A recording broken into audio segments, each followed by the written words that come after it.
Welcome back, everybody. It's your girl Reese, and in this episode, the Introverted Nerd watches Season 1, Episode 3 of Black Lightning, Lawanda, the Book of the Burial. This wasn't as sad as I thought it was going to be. I came into this episode prepared to be really sad about Lawanda, and yeah, it wasn't even about that. So before I get into it, you can subscribe to the podcast on Apple Podcasts because I no longer say iTunes. I have to keep reminding myself, don't say iTunes. Subscribe on Apple Podcasts. Leave a 5-star review. I'll read it on the podcast. You can follow me on Twitter at TINerdPod. Follow me on Instagram at The Introverted Nerd and like the Facebook page, facebook.com/The Introverted Nerd. Oh, and if you want to leave feedback for, Black Lightning or Saved by the Bell, I don't know what anybody can have to say about Saved by the Bell, but okay, either one. Email me at theintrovertednerd@gmail.com. So, what is happening in this episode? I sort of broke it down so that I could go by just how it's set up in the show. I didn't want to go through every single moment from the very beginning because, I'd be here all night. I have a lot to say about this episode. But overall, my thoughts, I like the episode.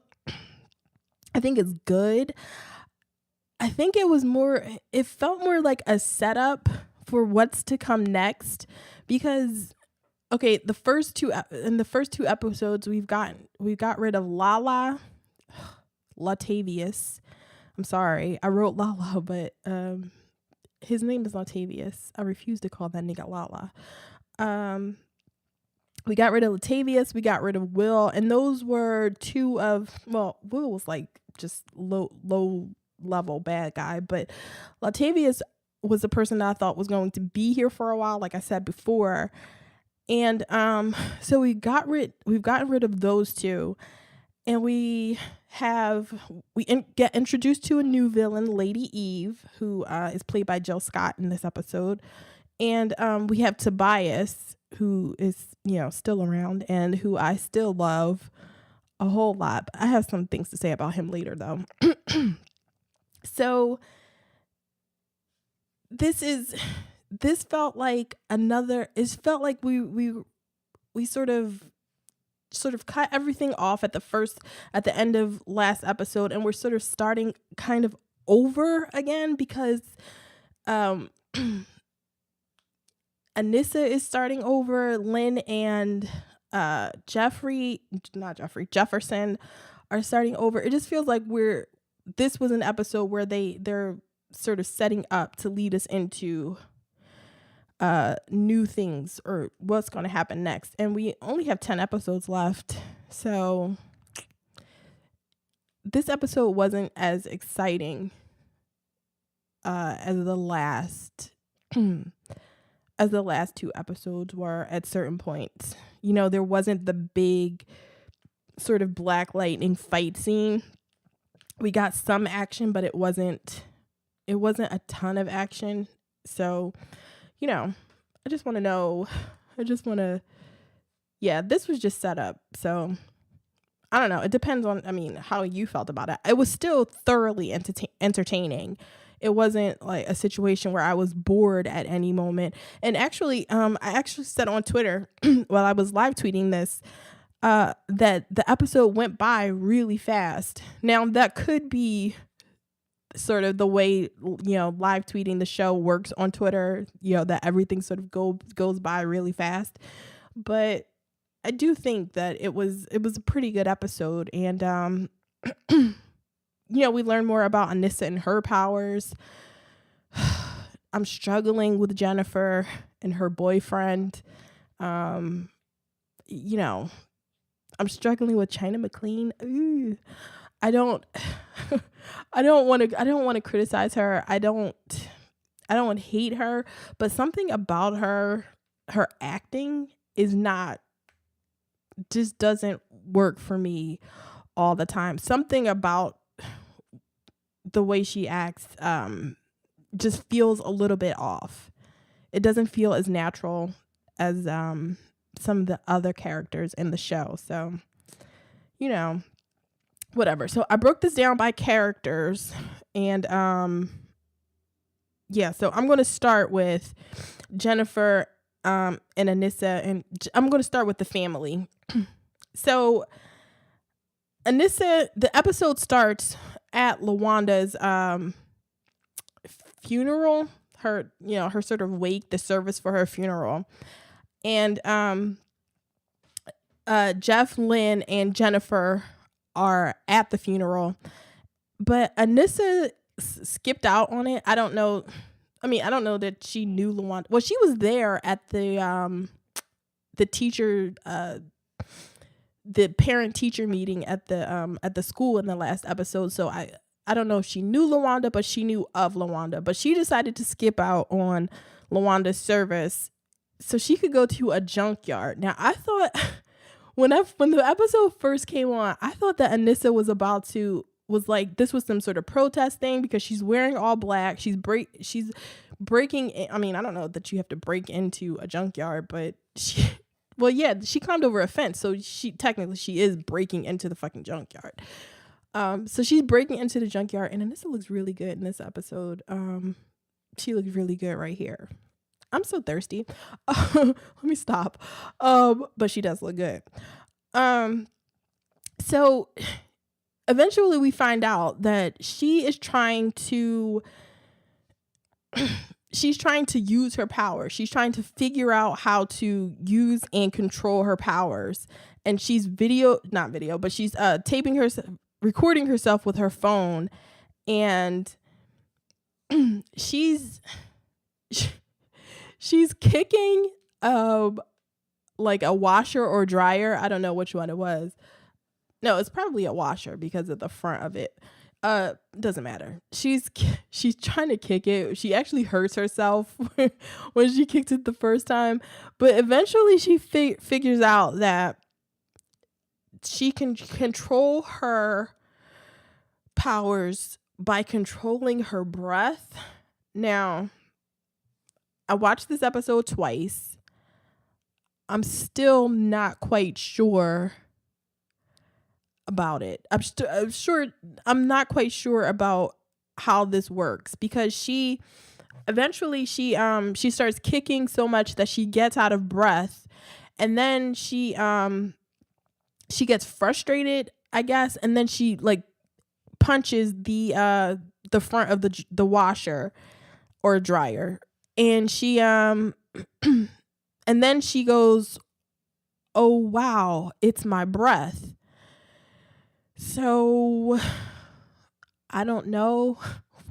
I'm not quite sure. Maybe I'm just stupid and I'm missing it, but I'm not quite sure what she means by it, because in the first two episodes, we see that she's sort of having a panic attack, and she is sort of not gasping for breath, but she is sort of out of breath, that way that people are when they sort of have an anxiety attack or a panic attack or something. But I'm not sure how her controlling her breath plays into it. I don't get it, because it's like, well, if Anissa did yoga, could she have been like, could she have had control of her powers like a long time ago? I don't know. Yeah, I don't know how she figures it out. I guess her breath is the way she controls her powers, and eventually like some heavy like auto engine part or something falls on her, and she just she sort of shakes that off, and so Anissa's using her powers now, and I don't who knows what's going to happen next, but yay Anissa. Anissa's got all kinds of problems though in this episode. She eventually goes to this bookstore, and she's looking at books on genetic mutations, which I was so happy to see. We find out in the first episode that Anissa is like a really smart young woman, and she's in medical school. So it was so nice to see that she went straight to look at what's happening to her scientifically. I really appreciated that. I don't know. Her mother's a neuroscientist. I don't know why she wasn't looking into this, genetic mutations and whether this stuff could affect her daughters. But whether Jeff's, I guess he has a genetic mutation. Are there genetic mutations in DC? Like, are there mutants in DC? Like there is in Marvel? I don't think there is.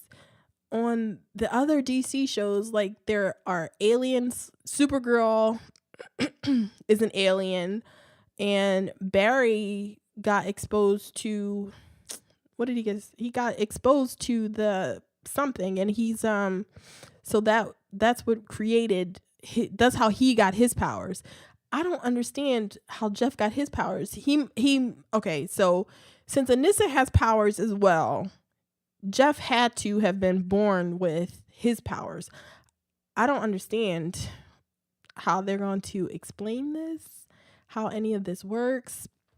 Whatever, it doesn't matter right now. I'm guessing they're going to explain how Jeff got his powers and how this affects the children, because this is going to start bothering me in a little while if they don't tell me how Jeff got his powers. So Anissa meets a really cute girl named Grace. I like me some Grace. I don't like Anissa's quote unquote girlfriend, because that was just some girl she was fucking at this point, because Anissa was just okay. So last week I was saying that I didn't like that girl. I still don't like her, but I was kind of defending Anissa, but I gotta step back off of that because Anissa was so messy in this episode. Oh, my girl. So she flirts with Grace. She's checking Grace out, like, not even trying to hide the fact that she's checking Grace out. So they set up a date to meet, and Grace is telling her about this cosplay thing that they do at a bar. So Anissa meets her at the bar, and she's she basically on a date with Grace and her girlfriend, who I don't remember her name. Yeah, I didn't even bother to write her name down. I don't remember what that girl's name was, and I know Anissa said her name, but I'm surprised that Anissa could remember her name. She didn't even like that girl. So she meets with Grace at the bar. They're dancing, and she's on a date with her. Anissa's girlfriend walks into the bar, and she confronts them, and Anissa's not even like kind of embarrassed. She's like, Anissa tries to lie and say that they aren't on a date. I'm like, girl, you are in here dancing with a girl you just met.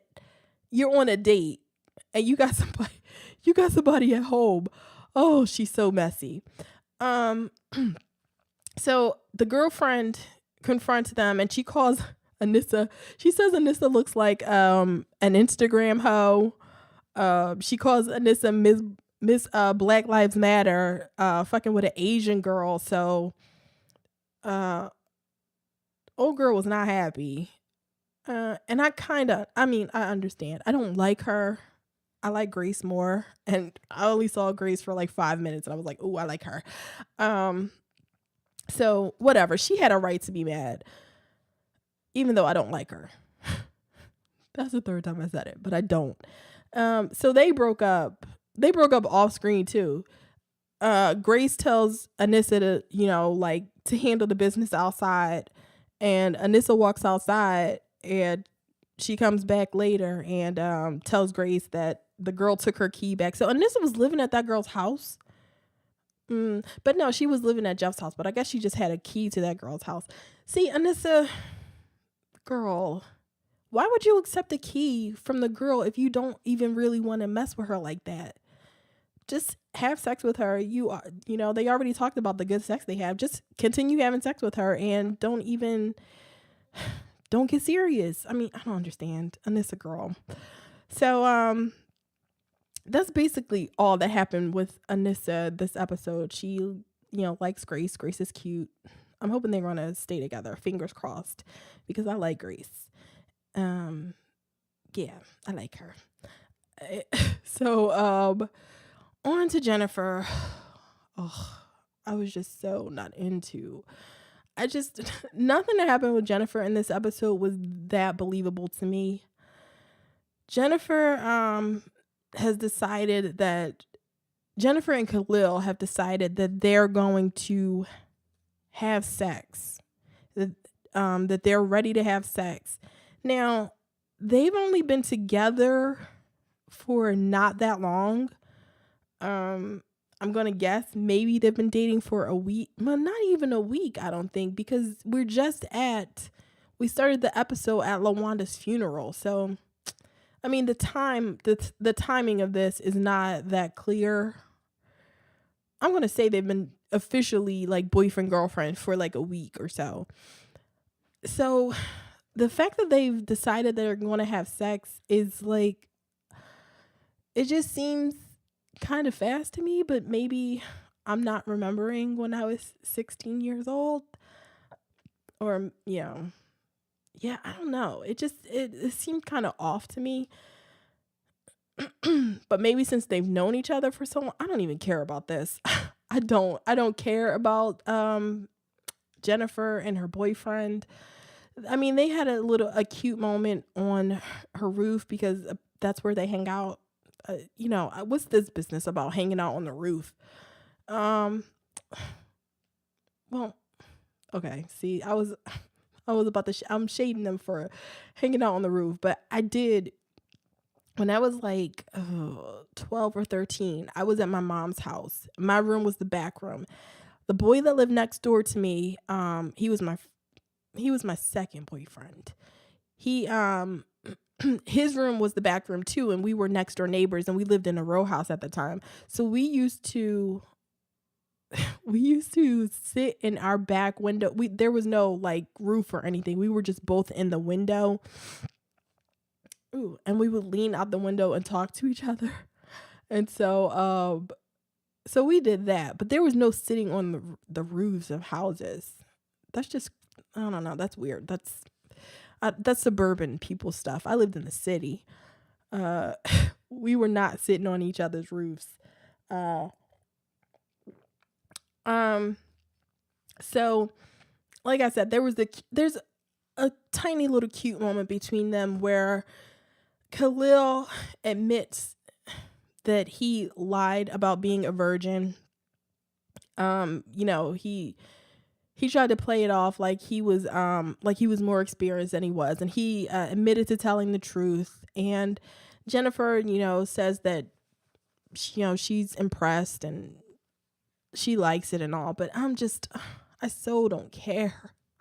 I really don't care about them. He doesn't have and I know that I was on Twitter. Everybody likes him.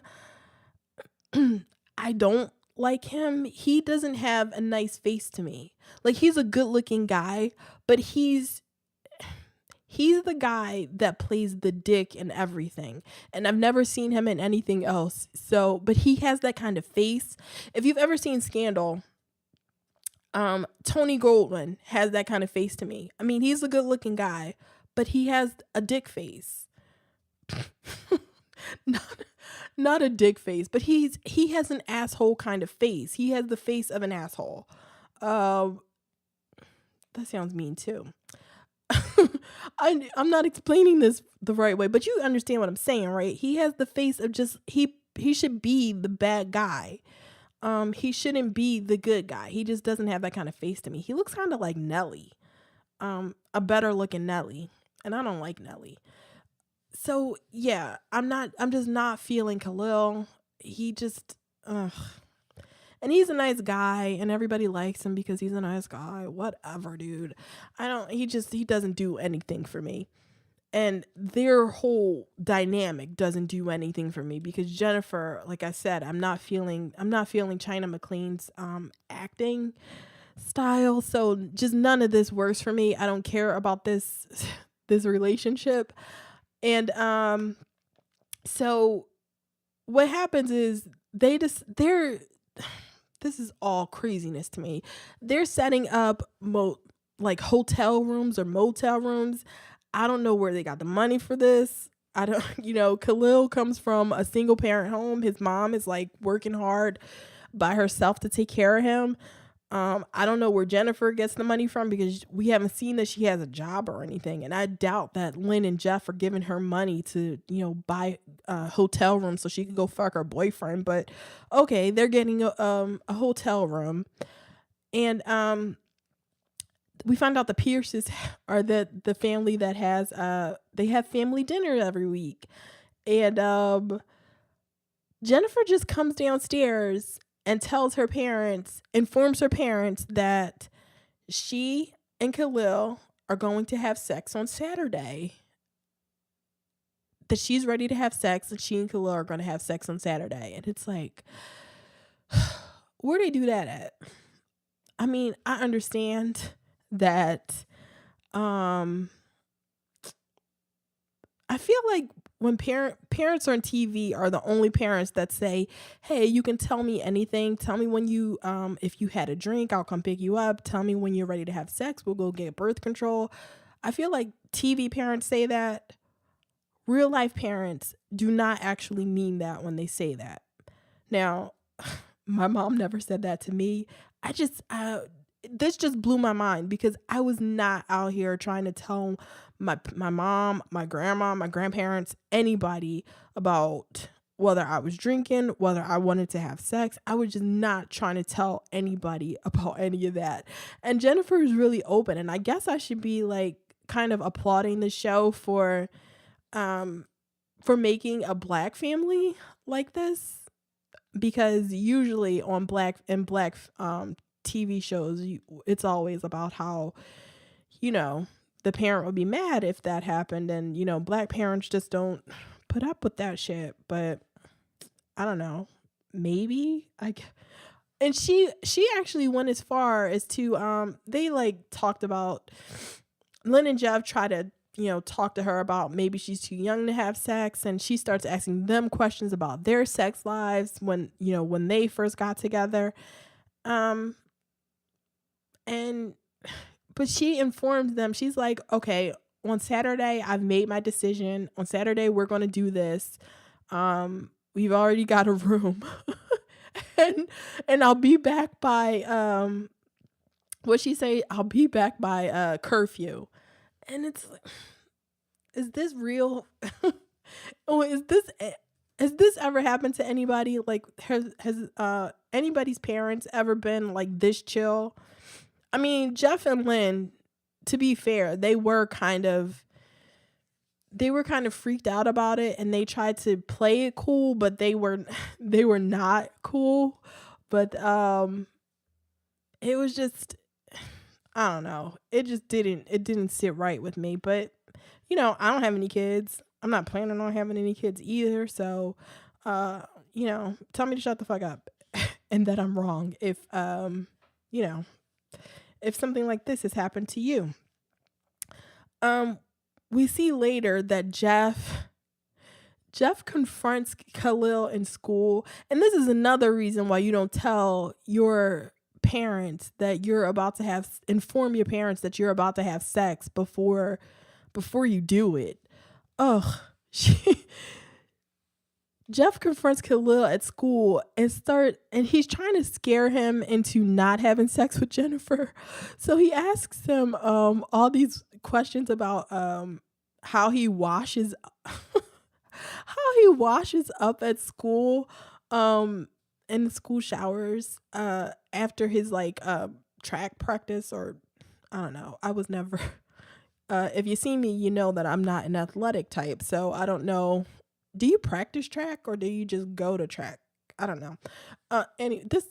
This is so me not like being being stupid. But Jeff talks to Khalil, and he, asking him about how he washes himself, and Khalil actually um tells Jeff that when he steps out of the shower, he dries his feet first, and then he dries everything else, like his his genitals. And Jeff is like, so do you want to give my daughter the athlete's foot where athlete's foot is not supposed to be? And Khalil is like confused and scared. Oh, this poor kid. And especially after since what is it going to happen to him at the end of the episode happens, is like, this is even worse. Like, Jeff should feel terrible. So anyway, let's move on to Jeff and Gamby, because there was not a whole lot of them together in this episode. But Gamby has been chained in his basement of that his tailor shop, and he's created new tech for Jeff to better direct his lightning shots, however it works. But he's created new tech for his suit. And like, okay, if you see all the stuff that Gamby has, like the new tech for Jeff, and then he has like this simulation thing for him to practice his lightning shots in. It's like, okay, what the fuck? What is going on with Gamby? Has he just been sitting in that basement for the last 9 years, creating all this shit, hoping Jeff would come back to being Black Lightning? Because if not, like, who was going to use all this stuff? What was Gamby planning to do if Jeff never came back? Was he just going to keep on updating all his all the Black Lightning technology? Oh my God. And where does he get the money to do all this? Like, if this was just computer shit, I would get it. But this stuff looks expensive. The virtual reality thing that he's got going, and just everything looks expensive. I don't know what's going on with Gamby here. But okay. And basically Jeff is there with Gamby, practicing all this stuff, but they're also trying to come up with a plan to protect the citizens, because there's going to be a march. We find out, I'm going to talk about that in a second, but there's going to be a march, and they're trying to come up with a plan, since the police can't really help them protect the citizens that are marching against the 100 gang. And so that was basically Gamby's job in this episode. So we move on to Lawanda's funeral service. Reverend Holt is doing the funeral service, and Reverend Holt is I believe he's played by Clifton Powell, and he's an Al Sharpton type. That's the best description I could come up with. He's I don't think he's famous the way in this series, the way that Al Sharpton is famous, but he's sort of the type that people see as being an opportunist in the community, that he's not as interested in the community as he is sort of promoting himself. He has expensive clothes, and he's just that type. That's how at least that's how Henderson makes it seem, because at Lawanda's funeral service, when I'm about to call him Clefton, but where Reverend Holt is, he's sort of when he's performing the service, it starts out about Lawanda, and then it sort of turns into what I sort of perceive as a regular like Sunday service. And maybe I'm wrong, I've never been I've never been to church before. I don't know anything about that shit. So it just felt like he sort of hijacked her funeral service. But maybe, I don't know, maybe this is what most funeral services are like, and I just don't know. Because, I have a rule, a no funeral rule: no funerals and no weddings for me. I'm not interested. I'm not interested in your wedding. Just I don't want to come to your wedding. Don't invite me. Maybe invite me to the after party, the reception. I might come to that. I might not though. Especially if I got to get dressed up. I don't want to do that. But I'm definitely not interested in coming to your wedding. And I'm like one of the people that would never be offended if you didn't invite me to your wedding. So everybody who knows me and you're listening to this, remember that. Don't invite me. I don't want to go. Don't waste the paper. And I don't go to funerals because I feel like, well, I haven't, nobody that close to me has, my step grandmother died. I didn't go to her funeral. My dad died. I didn't go to his funeral, but he was a piece of shit. So, and nobody recently has died that I would want to go to the funeral of. But I don't want to go to anybody's funeral because I already feel like that. And this is just me and my sort of like craziness. It might seem weird to other people, but I feel like if I knew you while you were living, we sort of got the best. I got the best experience of you. And my lasting memory, I don't want to be of just a place where everybody's mourning and there's a bunch of crying and sort of really overly emotional. Yeah, I don't know. And maybe it's just a result of me being an atheist and not sort of caring about that kind of stuff. Like I told my family, like, if I died tomorrow, just throw me out in the trash. I mean, well, no, don't throw me out in the trash. I want to donate my body to science. And that's another weird thing about me, I think, because, okay, this is getting kind of long, but I'll tell you anyway.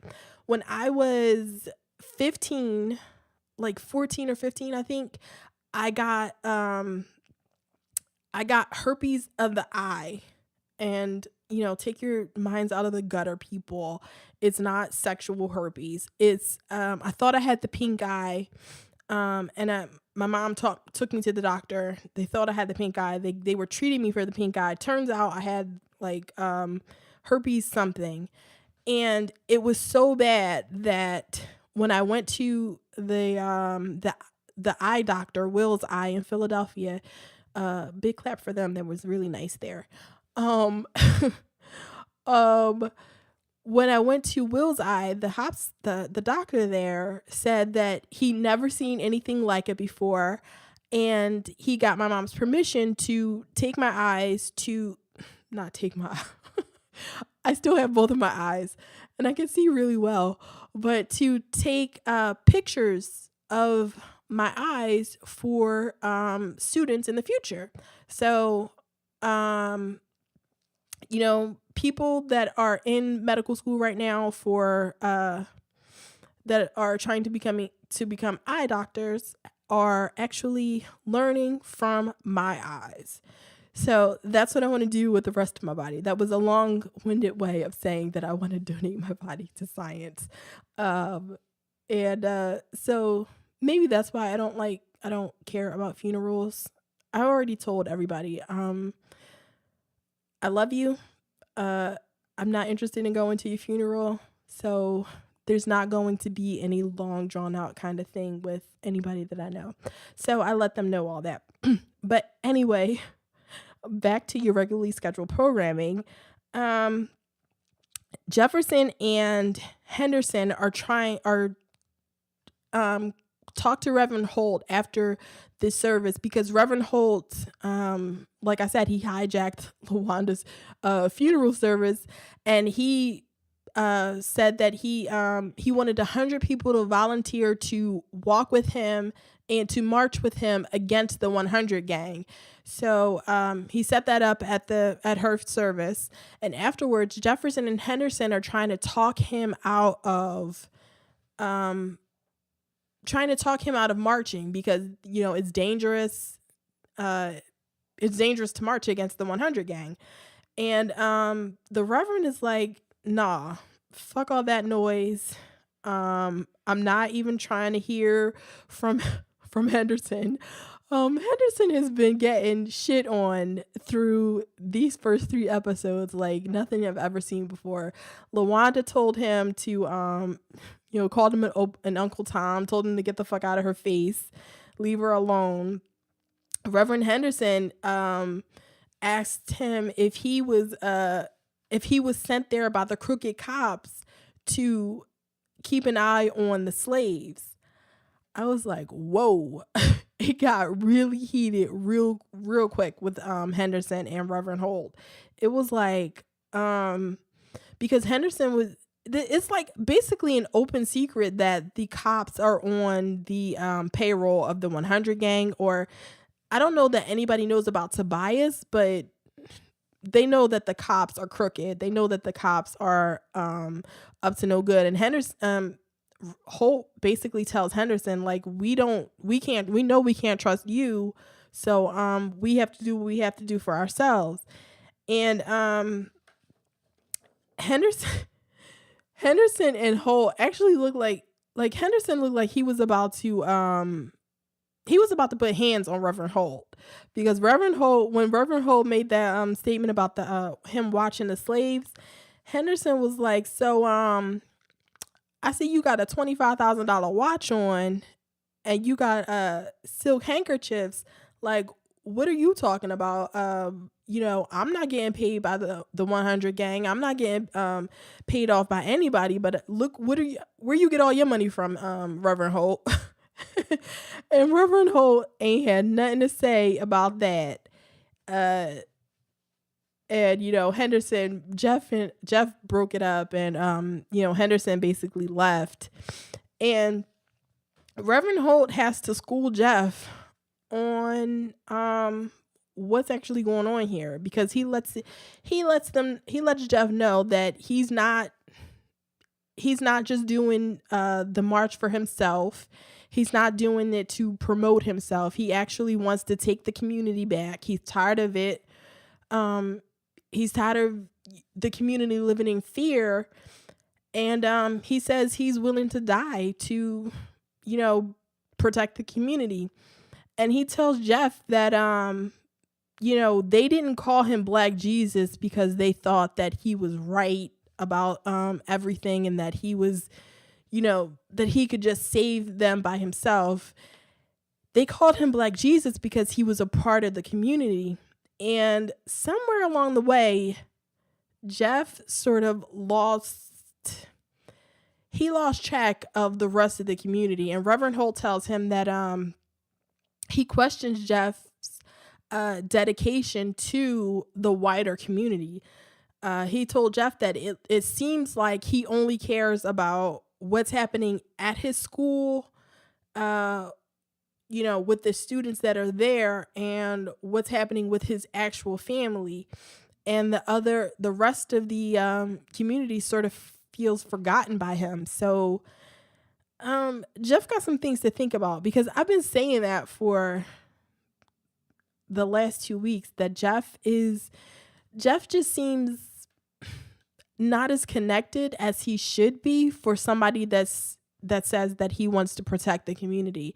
He when he got whatever treaty he signed with the 100 gang to keep them away from the school, he just sort of said, it may be not intentionally, but his actions were just sort of like, hey, this right here is safe, fuck everybody else.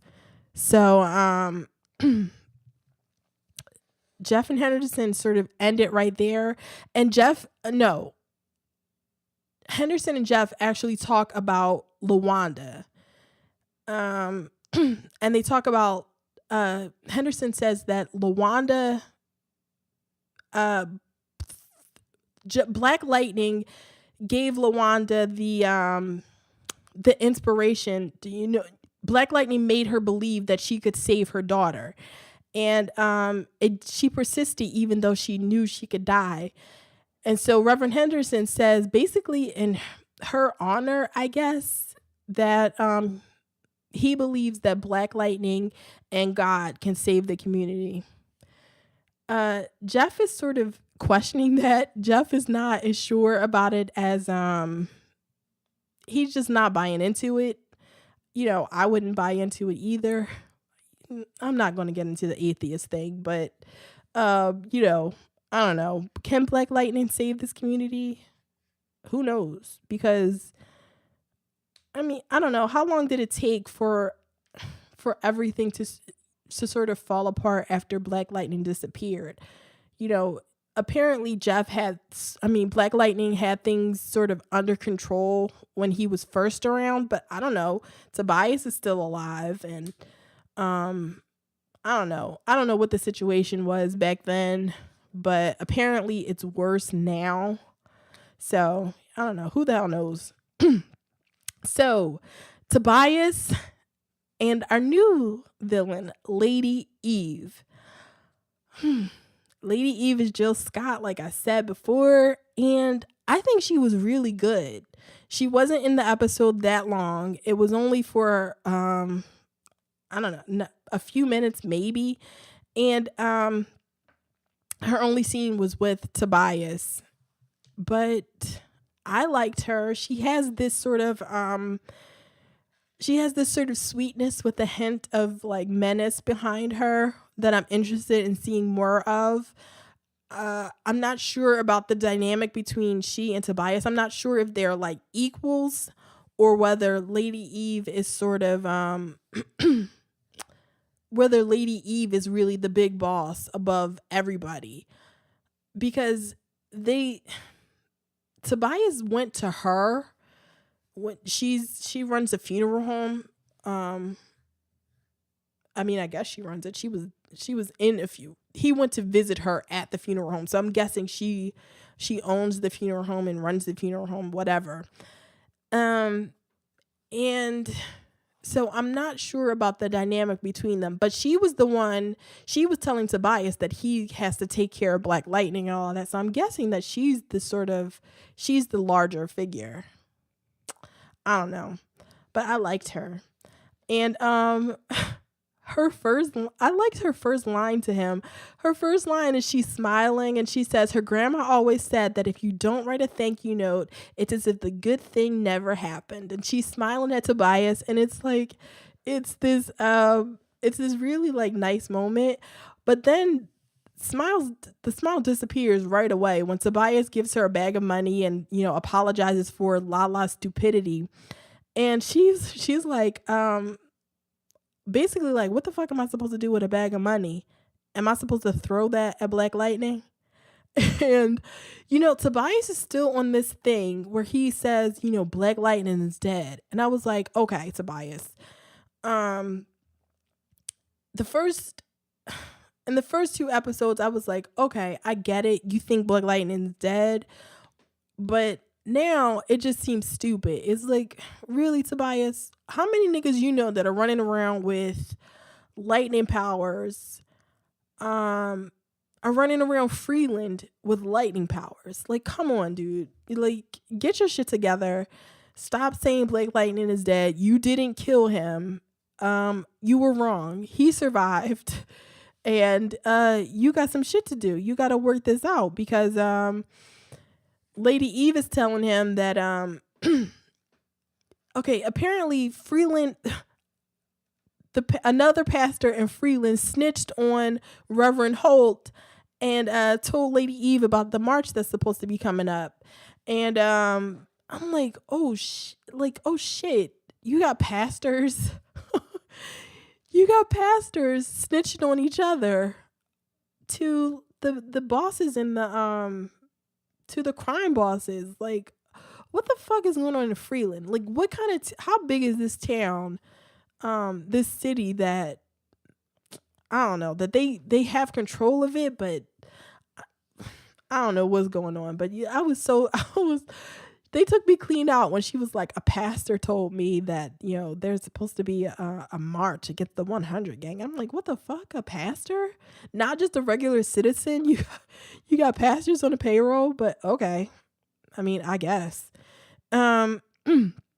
So Lady Eve is like, she doesn't mind if people believe in God, but she doesn't want these citizens thinking that they can take their streets back.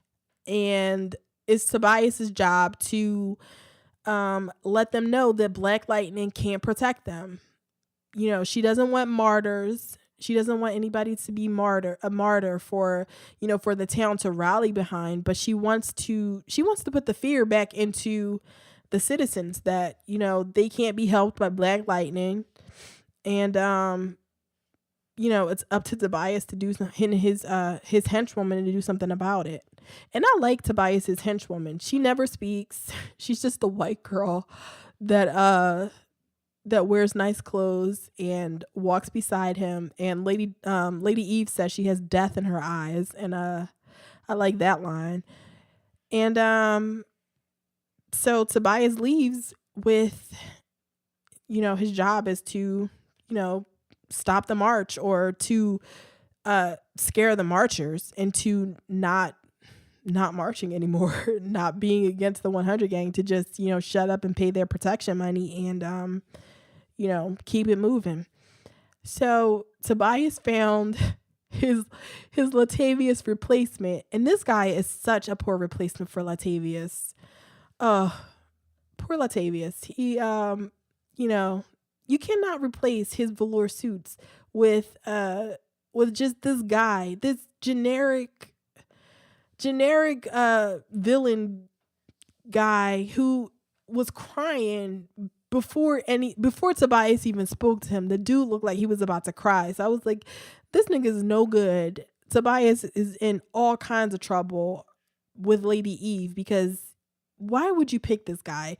I swear the guy was crying before Tobias even said anything to him. And so basically he just brings that guy in to and gives him a gun to shoot at the marchers. And he's explaining the whole situation, like, take the gun, don't get your fingerprints on it. And the guy just stands there looking at the gun, and Tobias is like, what the fuck are you doing just standing there? Pick up the gun.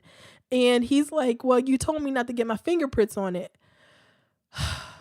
Dude, you fucked up, because Tobias got up. He threw a handkerchief down and looks at the guy, and the guy like goes to pick up the handkerchief, and Tobias stabs that nigga in the hand. Oh, that was so great. Okay, so I loved my villains, and I loved that Tobias just stabbed him in the hand, and I love that his the silent woman stands there and she smiles at everything. She never speaks, but she mean mugs and she smiles when Tobias does cruel shit. She was smiling when he shot Latavius with the harpoon. I mean, I was smiling about that too, but that's all she does. I appreciate it.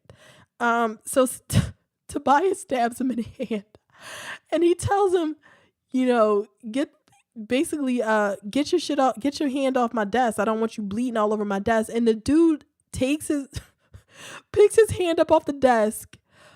He has to pull the knife out by himself, and he thanks Tobias, takes the gun, and walks out. I could not stop laughing at that. It was so damn funny. That guy was trying not to cry, but dude wanted to cry. It was so funny. So we get to the march, and basically things happen really fast at the march. They're marching down the street. Lynn, Anissa, and Jennifer are all at the march too, and Khalil is there as well. Jefferson is on the roof. Gamby's out here somewhere. They're all looking for the shooters to come out. When the shooters get there, they start shooting. Jefferson protects the people, but he protects them with he has like his electrical force field where he protects them from all the shooting. But I'm like, can the guy see the force field? Because stupid guy that got stabbed in the hand, I guess, sees the force field and keeps shooting at the force field. And I'm like, Tobias, really, nigga, you gotta be smarter. I mean, Latavius was like out of his mind by the end of the last episode, where he was just killing niggas, just all over the place. But I feel like Tobias was smarter than this. this nigga was just stupid generic villain. I don't even think that guy had a name. So he's not going to be around for a while. I mean, did Black Lightning kill him? I'm not sure if he was just dead or whether he just got knocked out or shot or something. I'm not sure what happened to that guy. So the shooters get subdued. There's another shooter, like another generic shooter guy. Black Lightning takes him out too. And then Black Lightning is standing there in front of all the people. And they start singing Amazing Grace. But we have to talk about why nobody recognizes Jeff at this point. Because they have to show me why nobody can recognize him. I understood when Jennifer said that she couldn't see his face because it was like a spotlight shining on his face. But Reverend Holt is standing not 2 feet away from him, right in front of his face singing. But they're like, if there was like some sort of spotlight, that was emanating from Jeff, from his face or whatever, you would think that you would see some sort of reaction from the people, but they're just standing there looking at him and it seemed just fine. I don't understand. Like, this doesn't make any sense to me. I don't like that. It doesn't make sense. So they're singing Amazing Grace to Black Lightning, and Tobias was sitting, like, Tobias and his silent woman were in a car over, and he's like, no, he's screaming no, he's tired of it. He finally sees Black Lightning for himself. So he finally believes that Black Lightning is still alive. Like how much evidence did you need, Tobias? I love you, but nigga. And Tobias is like mad about the singing. He's like, niggas singing. He says, look at these Negroes singing. They always singing and praying and singing. All of them want to go to heaven, but none of them want to die. And these were like those lines were just a little too cheesy for me. Like we sort of tipped the scale from comic book villain into like cheesy villain, and I was not as into that. He gets his silent woman he tells her, I'm tired of these fucking people, just shoot Black Lightning.